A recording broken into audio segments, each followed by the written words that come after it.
welcome to the deep dive. Today we're looking at something really quite fascinating. Oh, yeah. What's that? The connection, that really intricate link between a horse and rider, Yeah. but seen, through the lens of the back muscles. Oh, the back. Okay. Interesting angle. Yeah, and we've got these insights from a pretty unique source, a retired racehorse named Gandour. He's apparently now like a Pilates student. A horse doing Pilates. Well, equine Pilates, I assume. Equine Pilates, exactly. So this isn't just about raw power, it's about understanding how central the back is for their whole partnership. We've gone through an interview with Gandour's team, his coach mostly, to really pull out the key stuff. It sounds like a conversation that could really shift perspectives, thinking about how horses and riders actually communicate. Gandour obviously didn't speak, but his experience interpreted by his coach, it really highlights why the back is just so fundamental. Right. So our mission here is to unpack those insights.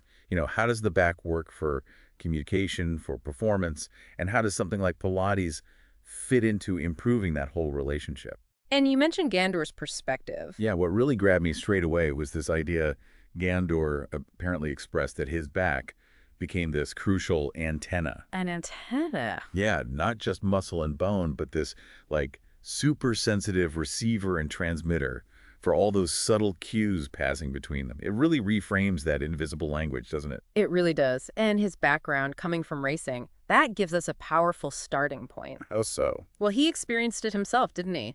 A strong, supple, balanced back was absolutely key for him to race for, 9 seasons without major injuries? That's huge in racing. Wow, 9 seasons. So it wasn't just about being fast. Not at all. It was about that underlying structural integrity. That's what let him perform, consistently year after year under pretty intense physical demands. Okay, let's dive a bit deeper then into this silent communication idea.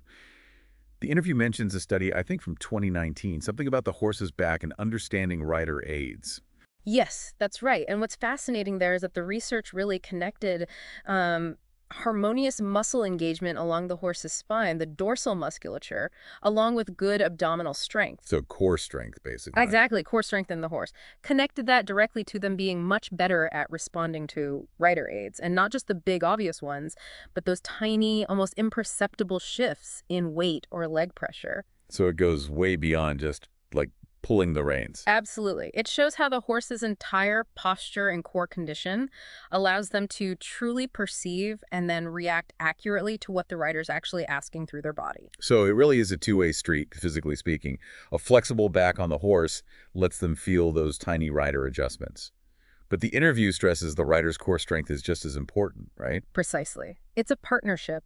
If the rider develops a strong, stable core, their seat naturally becomes, lighter, more mobile, more adaptable. Yeah. And that allows for those really minute, subtle adjustments that someone like Gandour, with his antenna back, could pick up on. It creates this wonderful synergy, the symbiosis. Where the horse's ability to feel is matched by the rider's ability to communicate clearly, just using their body. Exactly. Nuance. Okay, so after racing, Gandour starts this Pilates-inspired routine.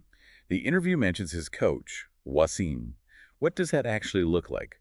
A Pilates session for a retired racehorse. Well, it's clearly a very thoughtful, very individualized approach. The routine, which they apparently do pretty regularly, includes things like smooth transitions between gaits. Okay, like walk to trot, trot to canter. And focusing on the quality of those. Then there's the lowering of the head and neck, the descente d'encolure. That's the stretch forward and down, right, to engage the top line. Exactly that.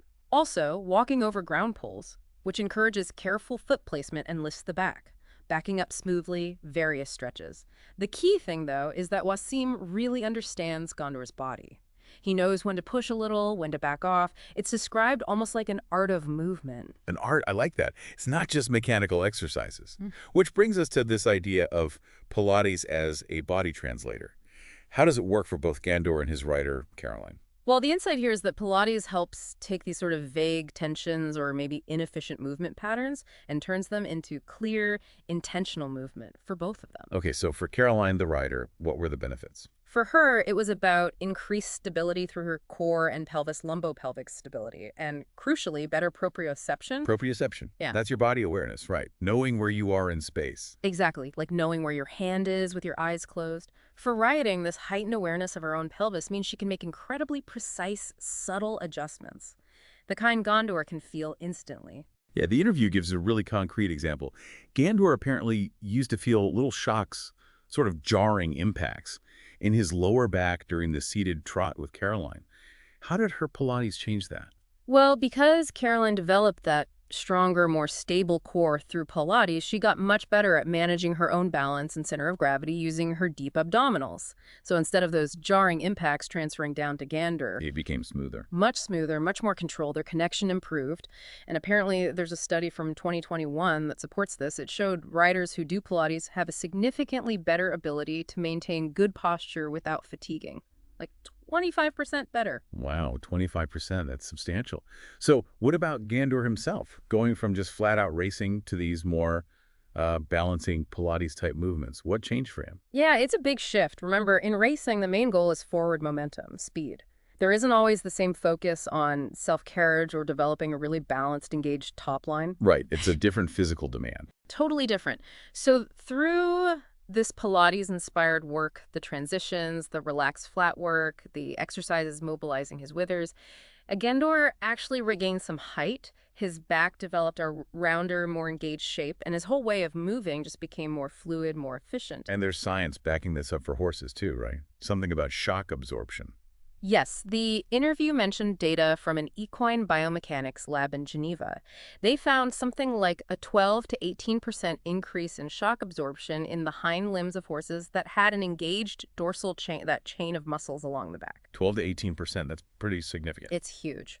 And it directly correlates with a decrease in problems with the sacroiliac joint, the SI joint, which, as the interview notes, are unfortunately quite common in active competition horses. So it really highlights the protective benefit of a strong, properly working back. Gandour also seemed to put a lot of emphasis on breathing. It wasn't just about the muscles. No, not at all. He, or rather his coach interpreting him, described breath as the very beginning of movement. It's fundamental. So how does that work in practice? For Caroline, the rider.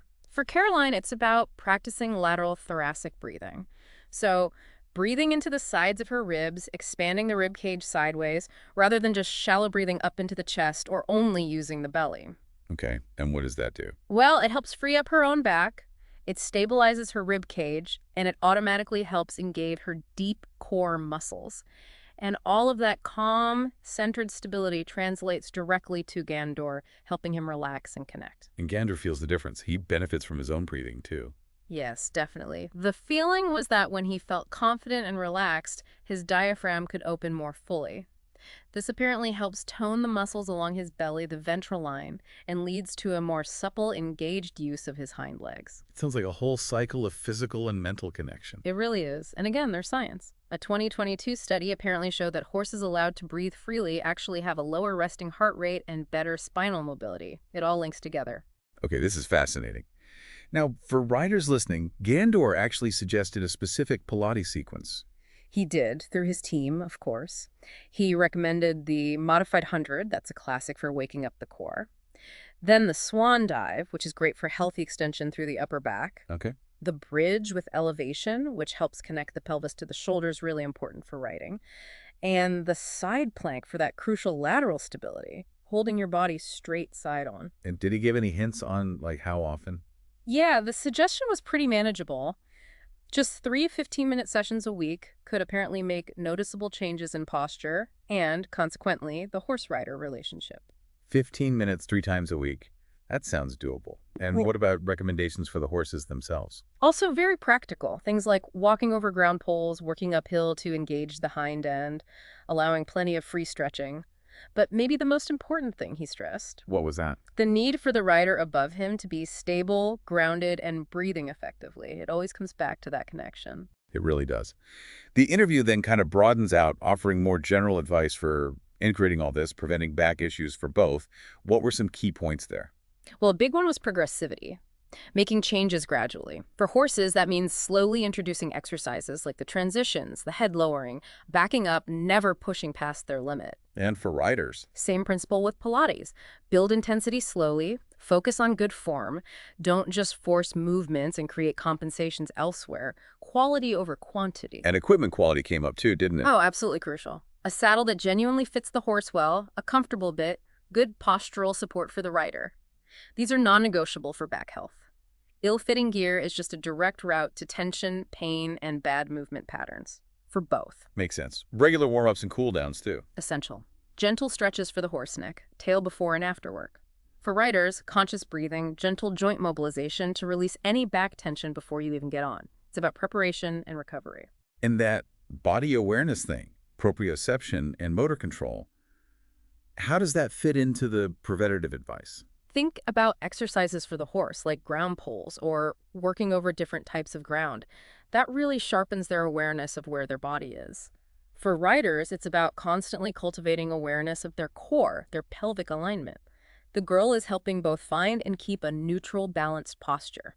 That's kind of a shared pillar between Pilates and good horsemanship. And the basics, like nutrition and rest. Always fundamental, aren't they? A well-fed, hydrated horse that gets enough rest is just going to be healthier. And a rider who's fit, mentally and physically balanced is a better partner. The interview even mentioned using things like load sensors to monitor horses and ensure they get targeted rest, which is quite a modern, holistic view. So finally, it all comes back to that synergy, right? Yeah. Pilates for the human, functional training for the horse, working together. Exactly. Pilates helps the rider optimize their balance and stability. The functional training helps the horse engage their core and back. Put them together and you get clearer, more accurate, and ultimately more respectful communication. It flows better. So wrapping this up, this deep dive into Gandour's story really brings home that Pilates isn't just, some fitness trend. It seems like a really powerful way to reconnect with the horse by truly understanding the back's role. That's the core message, I think. And Gandour's final thought, as interpreted, is quite profound. When the back is truly heard, truly understood, movement becomes fluid, effortless, and that real dialogue starts in that kind of quiet postural harmony. It's a beautiful image, isn't it? And it definitely makes you think. Maybe consider how becoming more aware of your own core, your own posture, even just walking around day to day might subtly change all your interactions, not just with horses, but maybe all communication, verbal and nonverbal. That's a really interesting thought to end on. The ripple effect of body awareness. Yeah, just something to mull over. Anyway, thanks for taking this deep dive with us today.